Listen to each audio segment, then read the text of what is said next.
Okay, hari ni sementara kita print kat hari guru tu, bosan ni, kita tiba-tiba rasa macam nak tengok collection apa ni, apa nama benda ni shopping bag ke?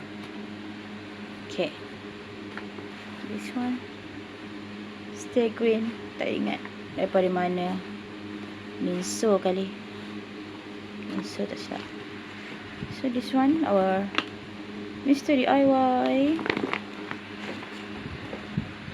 ni, yang tak ada corak ni biasanya tak Minso, Maiden.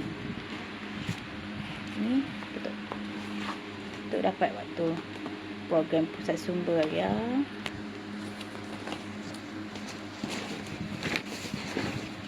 Ada DIY bag Eco Papa Zola series Eco. This one tak buka lagi.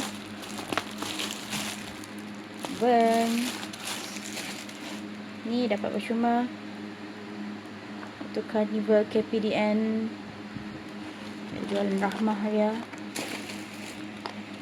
IKEA kita tak beli, kita buy IKEA, kita boycott. Ini free gift, beli mineral drop Maiden. This one from school, khatam Quran. Ni tak ingat bila, tak ingat KPR, tak ingat dapat bila, program apa. Eco shop lagi, beli Maiden. This one memang beli, tak beli barang. Pergi warehouse, tak beli barang, beli bag ni. This one also got from Carnival KPDN. This one from Minso, grey, turquoise and yellow. This one I think from Maiden. This one from student, Ramadan Karim, Adapilah. This one from Eco Shop. And this one the latest one from Eco Shop, besar. Harga sama, RM8, besar ke kecil ke.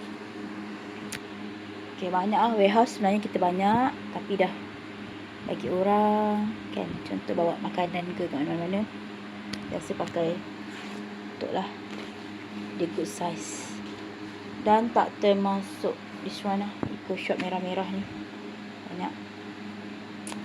Okay, lagi yang kecil-kecil, paper bag hari guru pun kena habiskan stok lah sebelum sebelum hari guru datang balik ni. Tak habis stok lagi, contoh ni tak habis stok lagi. Okay, aku tunggu hari guru yang baru. Contoh kecil-kecil ni guna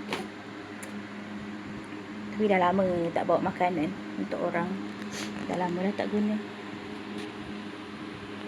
Watson pun ada juga, tak ingat tak mana. Bag Watson, oh ada satu bag lagi, tak apalah, satu bag lagi yang dalamnya ada bag. Penyakit kali kumpul bag ni. Buat apa banyak-banyak. Arya pergi Watson nak beli bag Asya. Sudah Watson yang pada. Okay kak, next time you come to Watson, you can bring this bag. Gelak je lah, memang sik lah nak bawa bag. Mesti beli baru lagi. Ya Cak, bye. Not to forget, this one lah, bag yang mengisi bag ni semua. Dan bag ni semua. Dan ada satu bag lagi lah, tapi bag yang tu tak banyak sangat dalam dia. Dia bag Watson, ada paper bag sikit. Kawan kita bagi woven bag yang macam size apa, woven bag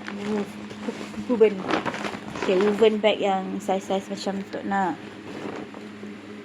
Satu bag kawan kita bagi woven bag, yang dalam satu bag tu kawan kita bagi woven bag yang size macam ni. Supportive, very supportive my friend. Bila kita cakap kita selalu bawa makanan, hantar makanan dekat masjid, ke orang masjid. Dia bagi satu beg yang penuh dengan beg begini untuk kita. Thank you lah my friend yang always support me. Bye bye.